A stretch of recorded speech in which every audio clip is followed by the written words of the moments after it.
இன்றைக்கு கர்த்தர் நம் இருதயங்களை ஸ்திரப்படுத்தும்படி அழைத்துக் கொண்டிருக்கிறார். என் இருதயம் என்ன செய்யப்பட வேண்டும்? ஸ்திரப்பட வேண்டும். அது எப்படி ஸ்திரப்படுங்க? பொறுமையா இருந்தாதான் நம்முடைய இருதயங்கள் என்ன செய்யப்படும்? ஸ்திரப்படும். அதுதான் யாக்கோபு இந்த இடத்துல நமக்கு கற்றுத்தரார். நீங்கள் சகோதரரே எப்படிப்பட்டவர்களாருங்க? இயேசு வரும் வரைக்கும் நீங்க எப்படிப்பட்டவராருங்க?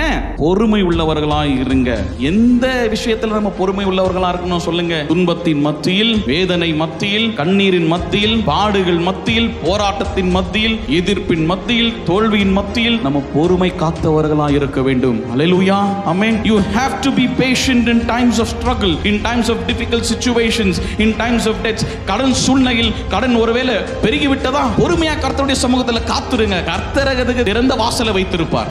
அதுக்கு ஒரு தீர்வை கர்த்தர் வைத்திருப்பார். ஆனா நம்ம என்ன செய்யறோம்? அவசரப்பட்ட சில காரியங்களை செய்துறோம். பாருங்க, என்னங்க அவசரப்பட்ட சில காரியங்களை செய்யறோம். அப்போ வேதனை வரும்போது, துன்பம் வரும்போது, எல்லா விதமான சூழ்நிலையிலும் பொறுமை உள்ளவர்களாக இருக்க வேண்டும்.